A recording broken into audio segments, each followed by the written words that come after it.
संसद के अंदर बजट सत्र को लेकर सत्ता और विपक्ष के बीच इस बार काफी गर्मजोशी देखने को मिल सकती है। संसद के अंदर तैयारी किस तरीके से सत्ता पक्ष की है, ठीक उसी प्रकार से तैयारी विपक्ष की होने जा रही है। अब बजट सत्र में कुछ दिन शेष बचे हुए हैं। नरेंद्र मोदी सरकार का तीसरा कार्यकाल और इसका आगाज विशेष सत्र से जिस तरीके से हुआ है और राहुल गांधी का तेवर बता रहा है कि इस बार नरेंद्र मोदी बहुत कंफर्टेबल जो है संसद के अंदर, संसद के भीतर नहीं दिखाई पड़ेंगे। कंफर्ट जोन उनका इस बार नहीं रहेगा, क्योंकि राहुल गांधी ने सदन में शुरुआत कर चुके हैं और राहुल गांधी के बाद अब दूसरे नेता भी तैयारी में जुटे हुए हैं। खुद इसके लिए सोनिया गांधी ने लोकसभा स्पीकर के पास चिट्ठी लिख करके नेताओं का नाम भेजा है। राहुल गांधी अगर किसी भी दिन संसद में मौजूद नहीं रहेंगे तो उस दिन संसद की कार्यवाही और विपक्ष की भूमिका गौरव गगई तय करेंगे। उसके बाद विपक्ष के सांसदों के तौर पर उनको एकजुट रख के नरेंद्र मोदी सरकार की तमाम योजनाओं पर, तमाम प्रस्तावों पर सदन के अंदर घेरने के लिए 3 प्रमुख चेहरों को जिम्मेदारी दी गई है। कांग्रेस के अंदर राहुल गांधी के साथ और 3 लोग, एक उप नेता यानी जो कि डिप्टी लीडर होते हैं सदन के अंदर, क्योंकि राहुल गांधी विपक्ष के लीडर के तौर पर हैं।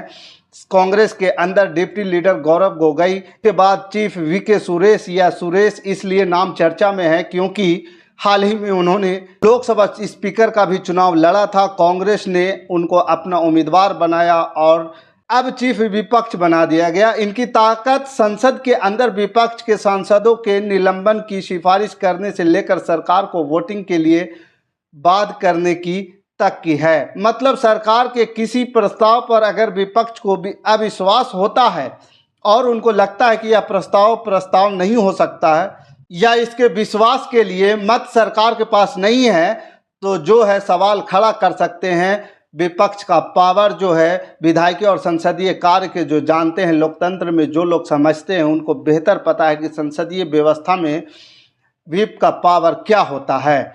चीफ ने अगर एक लाइन अगर अपनी पार्टी के लिए लकीर खींच दी तो फिर किसी भी सांसद की मजाल नहीं होती कि वह उस व्हिप लाइन के अलग चले जाए। अलग जाने का मतलब सीधे सांसद की सदस्यता खत्म हो जाएगी और खतरे में पड़ जाएगी।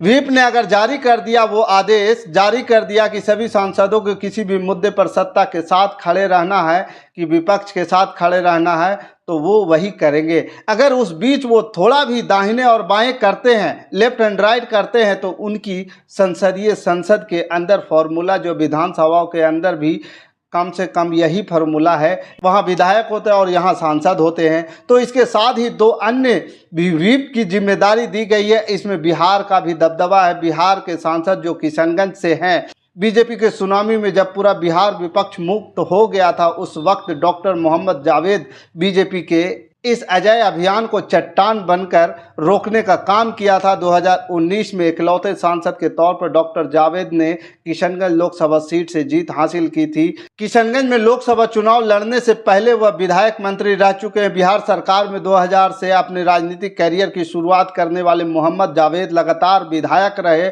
और सांसद रहे। ऐसी सीट पर उम्मीदवार थे कांग्रेस ने जिन्होंने जीत हासिल की थी। दरअसल किशनगंज की जिस सीट से जावेद जीत के आते हैं वह सीट इलाका मुस्लिम बहुल है। 68% मुसलमान है और 32% वहां हिंदू हैं। और इस बीच जब चुनाव हुआ तो उम्मीदवार जो थे हर गठबंधन के, वह मुसलमान ही उतारे गए। एनडीए गठबंधन ने वहां से मुस्लिम चेहरे को ही उम्मीदवार बना दिया। वह पहली बार नहीं, एनडीए वहां से कई दफे मुस्लिम चेहरे को ही टिकट दे रहा था। इसी वजह से बीजेपी के एक बार सांसद वहां से बने। किशनगंज से तो डॉक्टर जावेद भाजपा के अजय रथ को उन्होंने किशनगंज में ब्रेक लगा दिया था, जीत हासिल कर ली और 2024 में भी उन्होंने जीत दर्ज कर ली। जनता दल यूनाइटेड के मुस्लिम कैंडिडेट के, एमआईएम के मुस्लिम कैंडिडेट के रहने के बावजूद भी जीत डॉक्टर जावेद की हुई और छोटी मोटी जीत नहीं थी। वोट के लगभग एक बड़ी मार्जिन का अंतर था। इस जीत में 4 लाख से ज़्यादा वोट उन्हें मिले थे। डॉक्टर जावेद जीत हासिल की। यह किशनगंज का बिहार का इलाका है जहां कांग्रेस का गढ़ हुआ करता था, लेकिन एक वक्त ऐसा भी आया कि कांग्रेस के हाथों से यह गढ़ छटक गया और पूरा मामला सायरा बानो केस से जुड़ा हुआ था। राजीव गांधी उस वक्त के उनके फैसले और मुसलमानों की नाराजगी ने देश के अंदर जो गुस्सा दिखाया था, उसका असर किशनगंज सीट पर भी दिखी थी और इस सीट से कांग्रेस के उम्मीदवार चुनाव हार गए थे। बाद में 2004 के तस्लीमुद्दीन साहब जो थे, उन्होंने यहां से जीत हासिल की। उसके बाद बीजेपी का जो विजय रथ था उसको रोक दिया। उसके बाद से परिस्थितियां बदलती रही, हार जीत इस इलाके में होते रहे। तो डॉक्टर जावेद को अब बिहार के जो सांसद हैं उनको दिल्ली में कांग्रेस ने बड़ी जिम्मेदारी दी और जिम्मेदारी राहुल गांधी की कोर टीम में दी गई है। राहुल गांधी बीजेपी को संसद के अंदर किस तरीके से एक्सपोज करेंगे, बेनकाब करेंगे, राहुल गांधी किस तरीके से प्रधानमंत्री नरेंद्र मोदी और अमित शाह को जवाब देंगे। अगर राहुल कमजोर पड़ते हैं होमवर्क करने में, तो उनके साथ जो उनके सहयोगी होंगे, वो गोगोई साहब हो या फिर डॉक्टर जावेद हो या फिर के सुरेश हो, ऐसे रणबांकुरे कांग्रेस ने तैयार कर रखा है संसद के अंदर की राहुल से एक चूक दूसरा जो है हथियार जो है कांग्रेस का वह सामने जो होगा और बीजेपी की इस बार शिकस्त देने की पूरी जो रणनीति बनी हुई है और बनाया गया है और ताकत की संसद के अंदर विपक्ष के सांसदों की मॉनिटरिंग करके उनके आचरण के तौर तरीके संसद के अंदर सत्ता पक्ष और विपक्ष के बीच अपनी भूमिकाओं को निर्धारित करने का आसान भाषा में कह दे तो किसी क्लास का जो क्लास मॉनिटर होता है उसकी जवाबदेही तय की गई है। तो बिहार का किशनगंज का सांसद अब संसद में कांग्रेस पार्टी का मॉनिटर बनकर बैठेगा।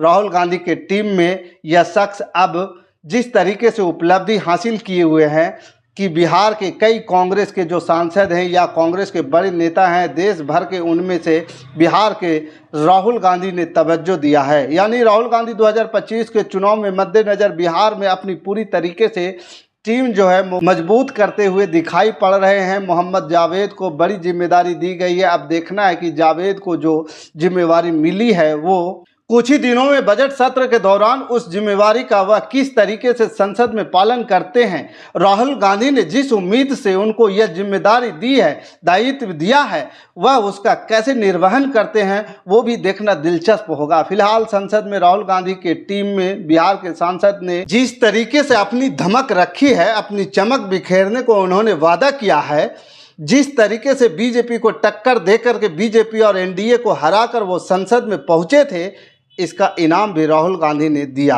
डॉक्टर जावेद एमबीबीएस हैं, फिजिशियन थे, लेकिन पिता से विरासत में मिली सियासत को आगे लेकर के जा रहे हैं। कई दफ़े के विधायक रहे, 2 दफ़े से सांसद हैं और इस बार भी मौका मिला है। अब संसद में नई भूमिका उनकी तय हो गई है। बाकी इस खबर के प्रति आपका क्या विचार है, आप हमें कमेंट कर जरूर बताइएगा। हमारे साथ बने रहने के लिए धन्यवाद। जय हिंद, जय भारत।